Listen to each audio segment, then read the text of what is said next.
La entrevista del Telematutino 11, gente importante, a tratar temas importantes, nos acompaña el ingeniero César Fernández, muy conocido cuando se lanzó aquella interesante plataforma. Él fue coordinador de la República Dominicana 2044, es de los miembros renunciantes del Comité Central del Partido de la Liberación Dominicana y ahora forma parte del partido La Fuerza del Pueblo. No me equivoqué en la presentación, ¿verdad? No. Buenos días. Buenos días, César. Jacqueline, mucho gusto. a Ramón y a todos los televidentes. Un grato placer siempre estar aquí compartiendo con ustedes la actualidad política. Exactamente. Y una actualidad que de verdad es actualidad porque con todo lo que pasó en el fin de semana, yo imagino que hay mucha alegría en el sector que representa el doctor Leonel Fernández por este apoyo de una serie de partidos, incluyendo el Partido Reformista Social Cristiano.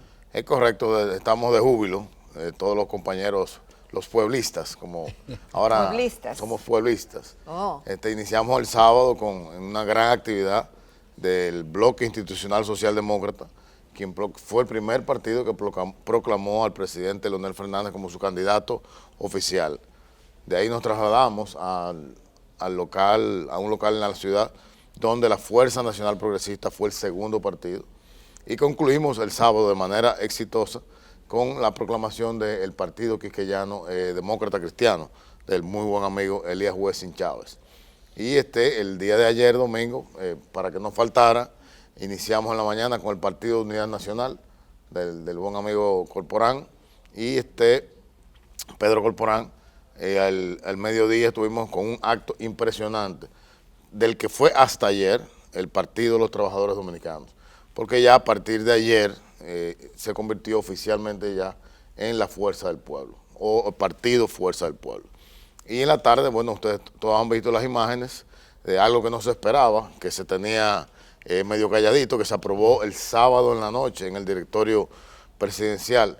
40 de 41 miembros votó a favor de que el presidente Leonel Fernández fuera su candidato, el partido histórico, Partido Reformista Social Cristiano. Un acto lleno de emociones, donde se presentó inclusive el video del Pacto Patriótico del año 96, y eso le trajo a mucha gente esos recuerdos de esa época, inclusive don Giorgi Rodríguez, que fue el presentador de ese acto. Él estuvo ahí. Estuvo ayer presentando también esta gran alianza con el Partido Reformista. De verdad que el escenario político cambió totalmente. Del día 6 de octubre, ayer, dio un giro, yo pienso que de 180 grados, ya estamos hablando de tres fuerzas. El escenario está dividido claramente en tres fuerzas políticas y con tendencia a que se polarice entre el PRM y la Fuerza del Pueblo. La tendencia del PLD es a ir disminuyendo en vista de que está resquebrajado como partido. Más de la mitad de los PLDistas se han ido del PLD. ¿Más de la mitad? Más de la mitad, seguro. Y eso que le han dado como a cuentagotas la renuncia. Las renuncias ya se van a ir dando porque estamos hablando, por ejemplo, el presidente Fernández lo decía ayer, 46 años de militancia. Es mucho. Hay un poco de nostalgia, a la gente a veces como que le da trabajo irse, pero al final la decisión está tomada de la mayoría de los compañeros. Los que no se han ido precisamente por el método que tiene el gobierno de presionar y de chantajear con los empleos, que es la única lealtad que le pueden tener ahora mismo a la cúpula que dirige el gobierno. Pero tienen simpatía, también la cúpula del PLD actualmente tiene simpatías. Bueno, de la y cúpula todavía del el PLD sigue siendo el principal partido político del país. De la cúpula del PLD, el único que ha tenido simpatía es el presidente Medina, que han votado por él, pero de esa cúpula ahí no hay un voto. Esos son generales todos sin tropa. En ese grupo que dirige, sobre todo la parte que no es PLDista, o sea, el empresariado que está metido en el gobierno, que está metido en Palacio, haciendo negocios, no ha sacado un voto. ¿Y qué va a ocurrir en el 2020? Que van a sacar cero. Porque lo primero es que tienen un candidato que no se puede sustentar, un candidato que lo conoce tan bien el presidente Danilo Medina, o sea, el presidente lo conoce bien, que él mismo le puso el penco. O sea, él conoce que es un candidato sin cualidades, y él lo denominó el penco, y todos los dominicanos saben. En el sur de que el penco No, y en el Cibao, la connotación de penco es bueno, fuerte, frondoso. Eso es lo que se quiere decir. En el Cibao, penco es un manganzón. Y en argot de caballo, y ahí tengo un amigo que me está viendo que sabe mucho de caballo, los que iban mucho al Perlantillana, ay, me salió un penco el caballo, eso era un fracaso. Entonces, pero estamos hablando, y el tema del penco es algo jocoso de la cotidianidad dominicana, pero vamos a hablar de la propuesta. Por ejemplo, la propuesta que tiene el candidato del PLD, su primera propuesta, maravillosa, genial, es hacer 2 visitas sorpresa en vez de una. Entonces, todos sabemos aquí el fracaso de la visita sorpresa. O sea, la visita sorpresa es una política microeconómica del sector agrícola que no ha impactado de manera general en ese sector. La visita sorpresa sí le permitía, o le permite al presidente de la República estar en constante contacto con la gente, como él estaba constantemente en reelección. Pero eso es bueno. Sí, pues para estar en reelección permanente sí es bueno, porque tú estás ofreciendo. Pero estar en contacto con el pueblo pero siempre es bueno. Mire, si buscamos, por ejemplo, la última encuesta Gallup, la visita sorpresa está en el 11º lugar, como la gente la percibe como una política pública adecuada. O sea, la gente no se siente contento con eso. Sin embargo, hay otras políticas públicas que sí han sido mejor aceptadas por la población. En fin, lo que le quiero decir es que, volviendo a la primera introducción, el escenario está claro. Nosotros tenemos el mejor candidato, el que tiene más experiencia, y sobre todo la gente no sabe que de cara al 2020 viene una grave crisis económica. Don Ramón, que es un economista experto, la puede visualizar. Nosotros tenemos que hacer un pacto fiscal importante a principios del gobierno del 20. Y eso no puede ser cualquiera. O sea, eso no puede estar en manos de un penco. ¿Entiendes? Eso tiene que estar en manos de un experto y un estadista que esté preparado para manejar la crisis como ya ha demostrado que la manejó. La crisis bancaria del 2004, la crisis financiera global e inmobiliaria del 2008, y a pesar de todo eso crecimos. Entonces, yo creo que yo lo veo muy claro. Hay un escenario de segunda vuelta, sin duda, al día de hoy. Estamos hablando de que más de la mitad del PLD y los votos que el presidente obtuvo se fueron con él. Y ahora viene un voto de rechazo al abuso de poder. Fíjate cómo anoche, en el estadio Quisqueya, un partido de béisbol, un joven le señaló al presidente de la Cámara de Diputados como corrupto, quizás en algún tipo de acaloramiento, y el joven amaneció preso, sí. Lo mandaron a trancar.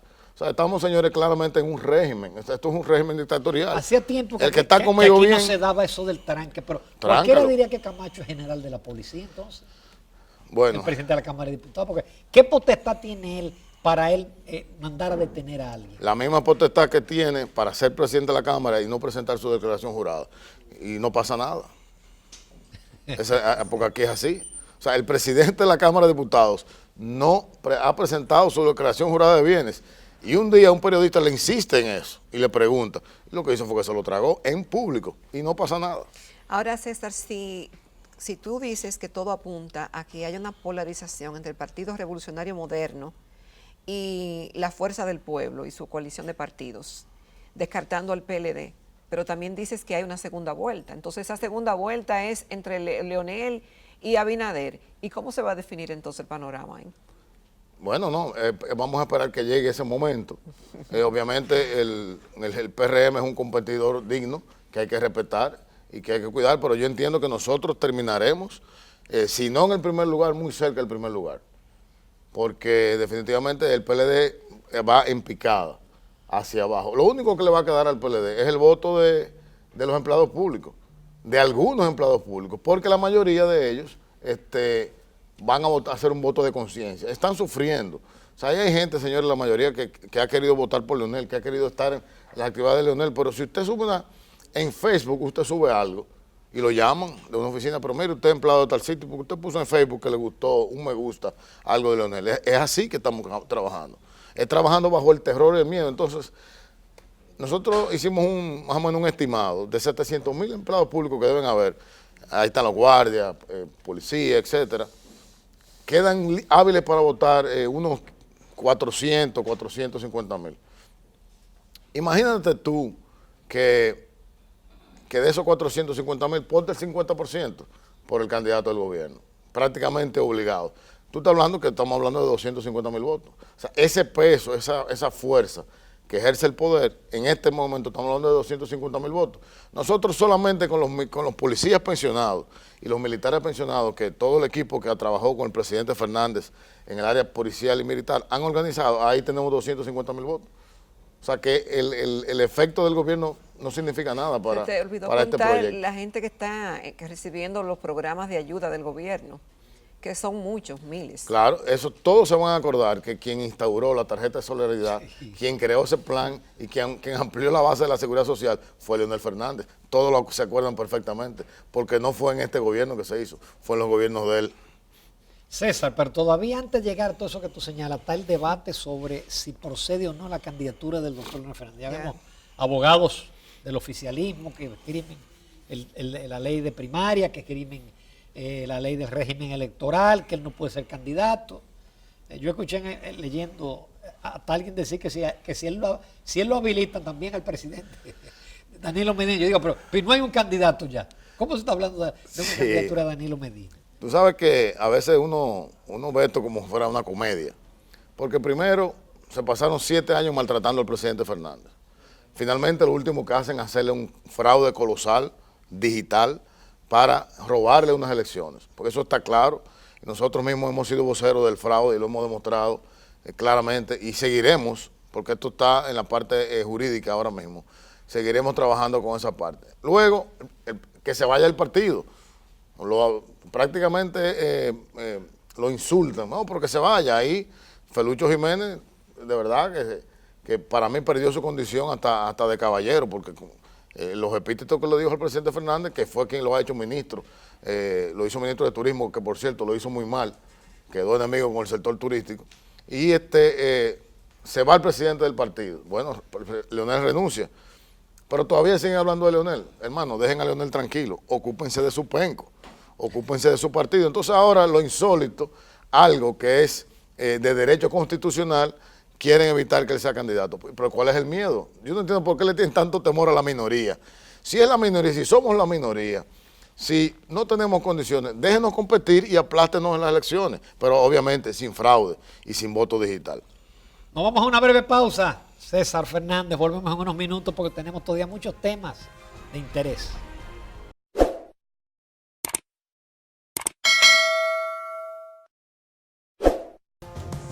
Continuamos esta mañana en Telematutino 11. Estamos conversando con el ingeniero César Fernández. Él es coordinador de República Dominicana 2044 y dirigente del partido La Fuerza del Pueblo.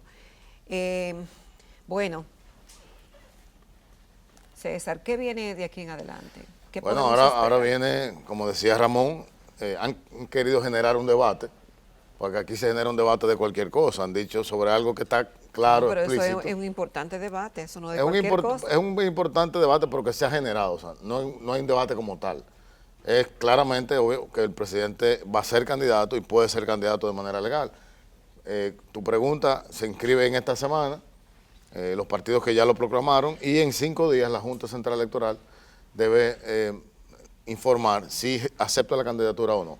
A partir de ahí, entonces, tenemos la plena confianza en que los magistrados acogerán esta candidatura. Ahí seguiremos trazando el camino hacia el triunfo en el año 2020. Que no es la candidatura, sería declarar inconstitucional el artículo que establece la prohibición, que inclusive el artículo no habla de precandidato, sino el candidato. Ahí hay un gazapo. La ley es bastante clara, porque la ley dice, tanto la de partido político como la de régimen electoral, que una vez usted ha sido nominado, y usted ha sido nominado cuando usted obtiene la mayoría de votos. En ninguno de los casos el presidente obtuvo la mayoría de votos. Quien obtuvo la mayoría de votos de manera fraudulenta fue el candidato del Partido de la Liberación Dominicana. Entonces, si usted no fue nominado, usted no puede irse a otro partido con lo que usted no tiene. O sea, el presidente Fernández se fue a otro partido o a otros partidos con una nueva candidatura.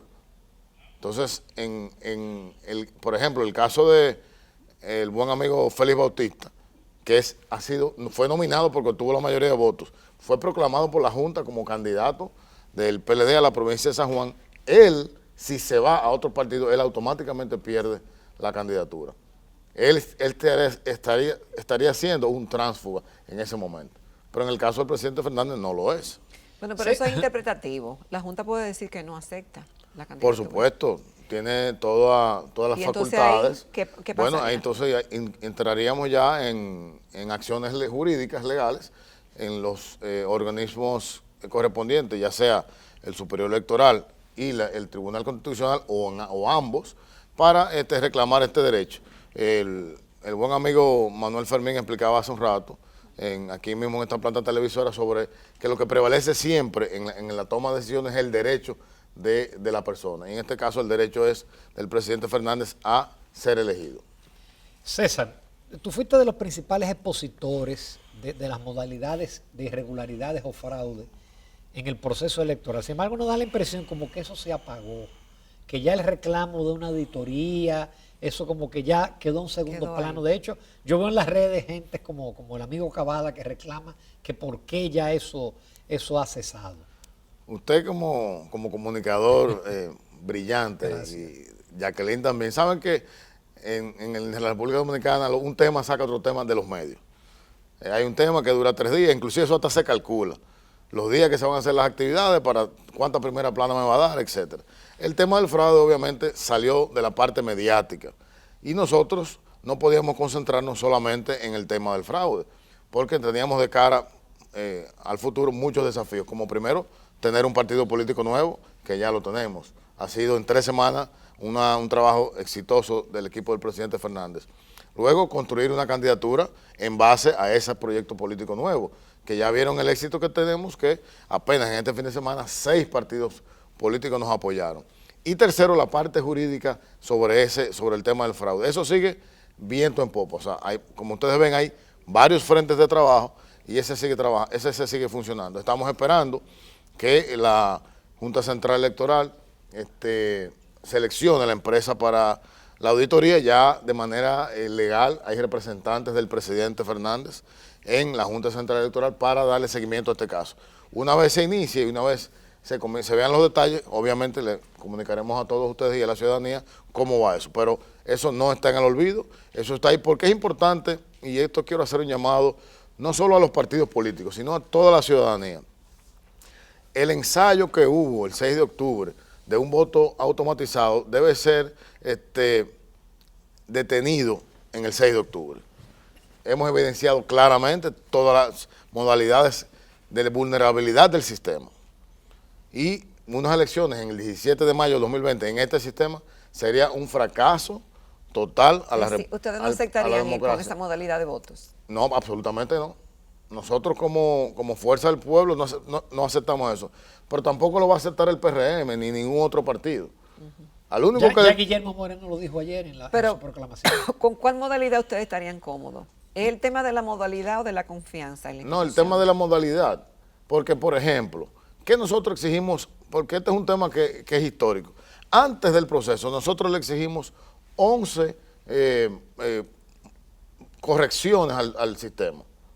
Y ninguna de las 11 fueron contestadas. Ninguna de las 11 fueron hechas.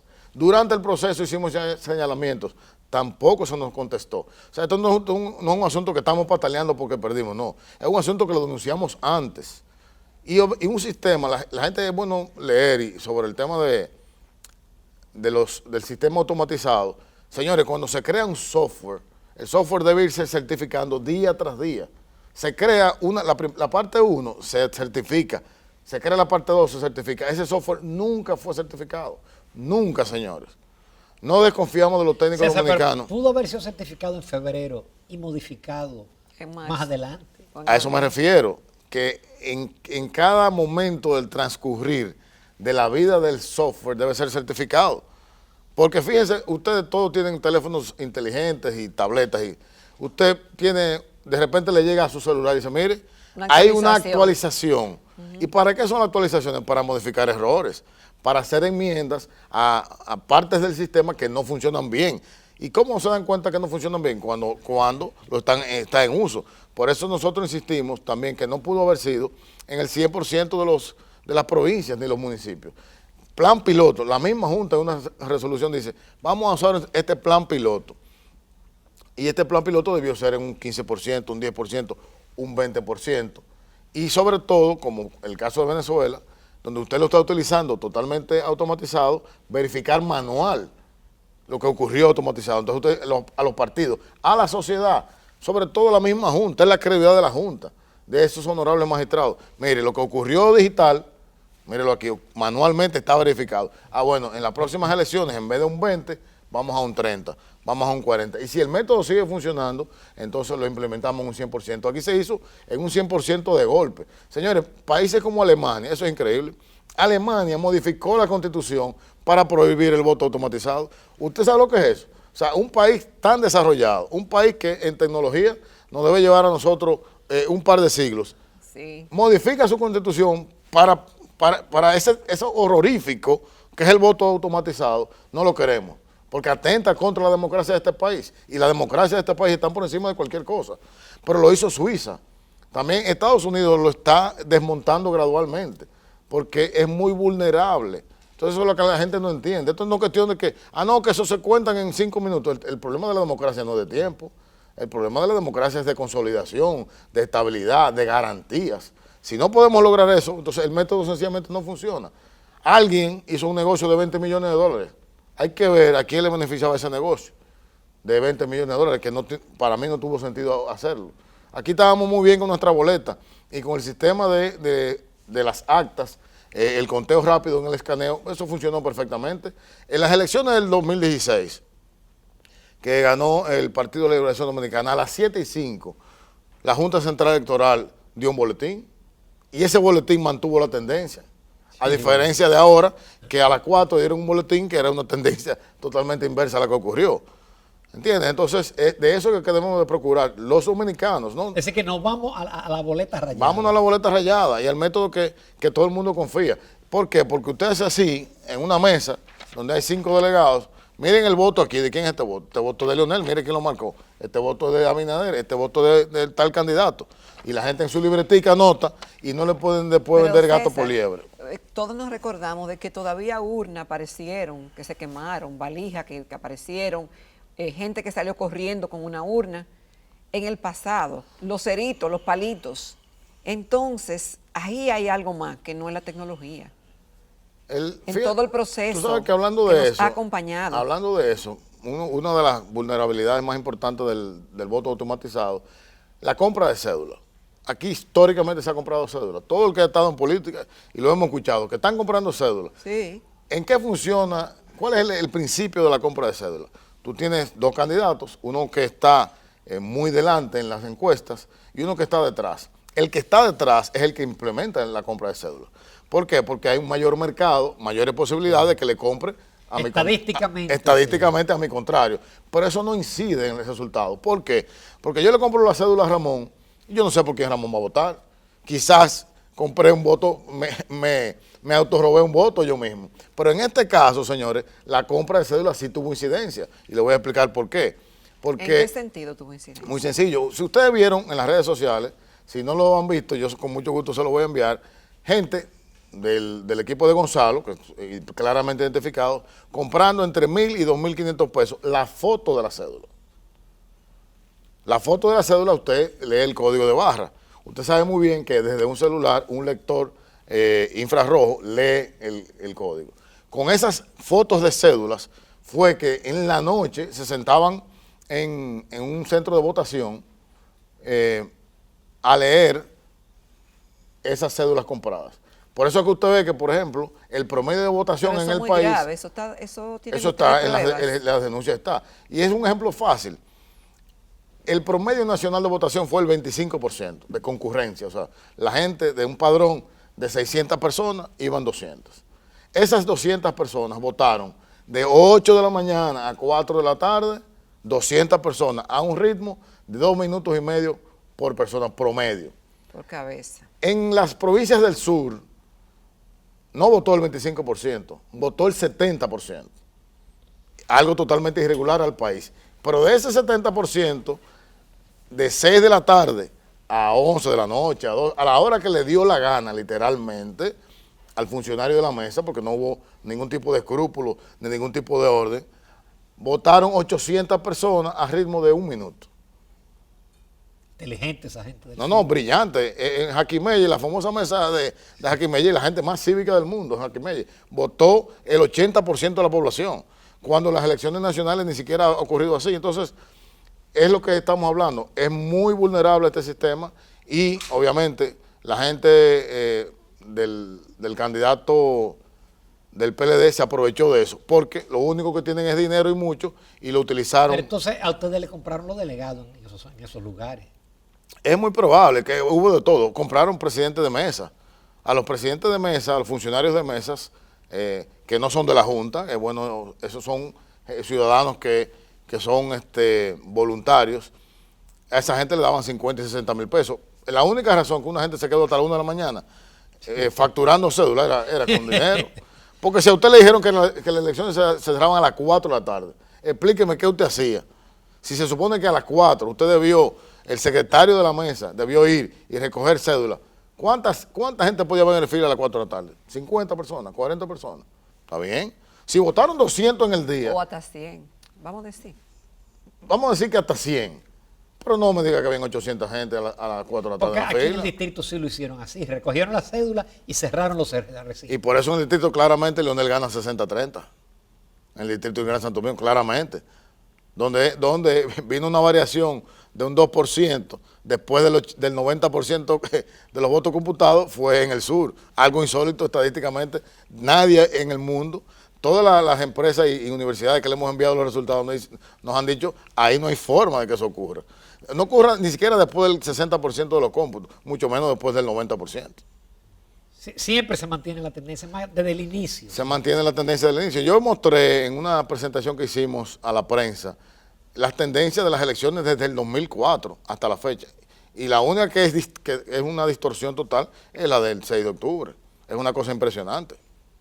Es decir, ustedes como quiera van a mantener la batalla desde la auditoría y de que se clarifique ese Claro, proceso. claro. Esa batalla, fíjense que ya no es un tema de la candidatura del presidente, es un tema de la democracia y de la tranquilidad de nosotros. Aquí todo el mundo quiere estar tranquilo, quiere seguir en un país estable. Si no hay claridad en cómo se van a elegir las autoridades en el 2020, la República Dominicana tendrá graves problemas de estabilidad política, y la inestabilidad política trae desasosiego, trae problemas económicos, alza de precios, escasez, trae un caos, y nadie quiere volver al caos. César Fernández, muchísimas gracias.